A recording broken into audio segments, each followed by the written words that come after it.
చాలా అద్భుతంగా ఉంది. వదిలేస్తే మొత్తం తినేస్తాను, నా సరదా తీరేంత వరకు కొంచెం ఇంకొక తిని వదులుతాను.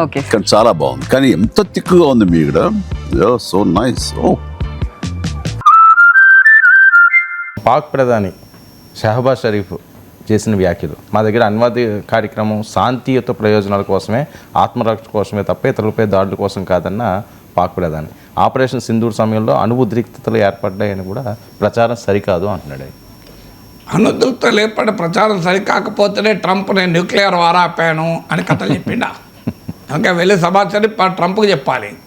బట్ ట్రంపే అన్నాడు కదా, ఒక మిలియన్స్ అండ్ మిలియన్స్ పీపుల్ చావకుండా ఆపాను, నోబెల్ ప్రైజ్ కావాలి, ఇది అణుయుద్ధం పోయే ప్రమాదం ఉంది అన్నాడు కదా. Vice president JD Vance alarming intelligence అమెరికాకు అందింది అని అన్నాడా లేదా? అదేందుకు మీకు హనీఫ్ అబ్బాసీ అనేక మంది మంత్రులు, డిఫెన్స్ మినిస్టరు, మా దగ్గర హనీఫ్ అబ్బాసీ అనే మంత్రి అయితే ఏకంగా 170 అణ్వాయుధాలు మేమేమన్నా డిస్ప్లేకి పెట్టుకున్నామా? అవన్నీ భారతదేశాన్ని ఉద్దేశించి గురిపెట్టి ఉన్నాయని అన్నాడా లేదా? రష్యాలో పాకిస్తాన్ రాయబారి ఫుల్ స్పెక్ట్రమ్ వార్ మేము సిద్ధమే, కన్వెన్షనల్ అండ్ న్యూక్లియర్ వెపన్స్ వాడటానికి సిద్ధమే అని అన్నారా లేదా? అందువల్ల ఇవన్నీ అన్నాక ఇప్పుడు వచ్చి మెల్లగా మా శాంతియుత ప్రయోజనాల కొరకు ఎవరు నమ్ముతాడు? సో ఎందుకు అంటున్నాడు ఆ మాట? ప్రపంచవ్యాపితంగా ప్రెషర్ను తట్టుకోవటానికి పాకిస్తాన్ ఆడే నాటకం. సో మేము తీవ్రవాద బాధిత దేశం అని చెప్తూ ఉంటుంది. దురదృష్టం ఏంటంటే ప్రపంచం అంగీకరిస్తోంది. యునైటెడ్ నేషన్స్ సెక్యూరిటీ కౌన్సిల్లో కౌంటర్ టెర్రరిజం వైస్ చైర్గా పాకిస్తాన్ ఎన్నుకున్నారు. ఇంతకన్నా దుర్మార్గం ఏముంటుంది? సో ఒసామా బిన్ లాడెన్ 5 ఏళ్ళు దాచిపెట్టిన దేశమట యునైటెడ్ నేషన్స్లో కౌంటర్ టెర్రరిజానికి వైస్ చైర్ అట. Russia chair, Pakistan vice chair. Bin Laden 5 ఏళ్ళు దాచినోడు టెర్రరిజాన్ని ఎదుర్కొంటాడని అమెరికా అంటది. ఇది phenomenal partner in our fight against terrorism. ఇది అమెరికా చెప్తున్న అఫీషియల్ మాట.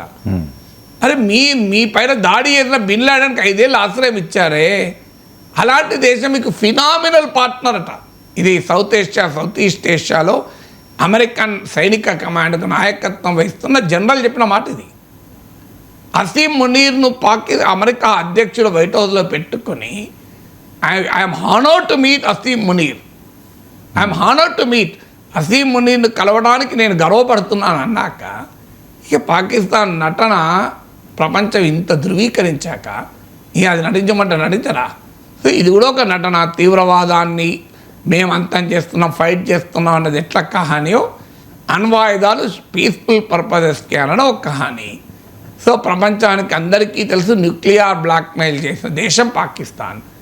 అయితే పాకిస్తాన్కి కూడా ఈ ప్రాబ్లం ఎందుకు వచ్చింది అంటే, ఇప్పటిదాకా మన 1965 వార్, 1971 వార్ అంటే అప్పటికి ఇంకా పాకిస్తాన్ అణుసామర్థ్యాన్ని సంతరించుకోలేదు. చాలా డిసిసివ్గా మనం పాకిస్తాన్ను ఓడించాం. 1971 అయితే 90,000కు పైగా పాకిస్తాన్ సైనికులు లొంగిపోయారు. 1999 కార్గిల్ యుద్ధంలో వాజ్పేయి ప్రధానిగా ఉంటూ ఎల్ఓసి దాటకూడదు అని భారత సైన్యానికి క్లియర్ ఆదేశం. అందుకే వాజ్పేయి టైంలో కార్గిల్లో మన వాళ్ళని అంతమందిని చంపుతున్నా వాజ్పేయి ప్రభుత్వము మీరు వెళ్ళి సరిహద్దు పక్క పెట్టి ఎల్ఓసి దాటి పాక్ ఆక్రమిత కాశ్మీర్లో అటాక్ చేయండి అని ఆదేశించలే కదా. వాజ్పేయిని దేశభక్తులు కాదని అనగలమా? ఇప్పుడు నరేంద్ర మోడీ అంటాడు అప్పుడు కాంగ్రెస్ ప్రభుత్వాలు దేశానికి ద్రోహం చేశాయి. మరి వాజ్పేయి ఎందుకు చేశాడు? వాజ్పేయి ఎందుకు ఎల్ఓసి దాటమని ఆదేశించలే? నాకు చెప్పండి. అప్పటి వరకు ఉన్న డాక్ట్రిన్ ఏంటంటే పాకిస్తాన్ ఒక న్యూక్లియర్ నేషన్, ఒక అడుగు ముందుకేస్తే న్యూక్లియర్ వార్కు దారి తీస్తుందేమో అనేటువంటి ఒక కన్సిడరేషన్ ఉండడం వల్ల భారత ప్రభుత్వం వాజ్పేయి ప్రధానిగా ఉన్న కార్గిల్ యుద్ధ సమయంలో కూడా ఎల్ఓసి దాటిపోలే. ఒకవేళ యూపీఏ ప్రభుత్వంలో సర్జికల్ స్ట్రైక్ జరిగాయని వాళ్ళు చెప్తున్నారు, మేము పబ్లిసిటీ ఇచ్చుకోలేదు అని.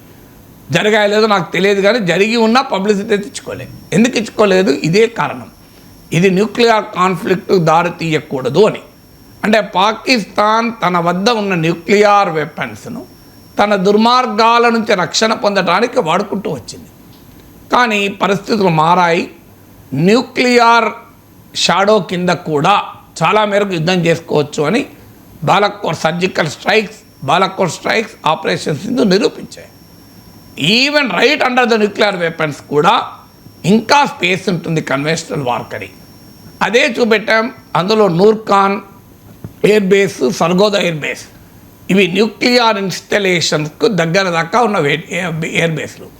వాటిని అటాక్ చేయడం ద్వారా India is ready to attack అని. మీకు అమెరికా ఇరాన్లోని ఫర్దు న్యూక్లియర్ ఇన్స్టలేషన్ అటాక్ చేసిన దాంతో ఈక్వల్ అని చెప్పలేం, కానీ దరిదాపులకు వచ్చినటువంటి ఏంటంటే మీకు పేపర్లో కూడా వచ్చింది కిరాణా హిల్స్ అనే ప్లేస్ దగ్గర.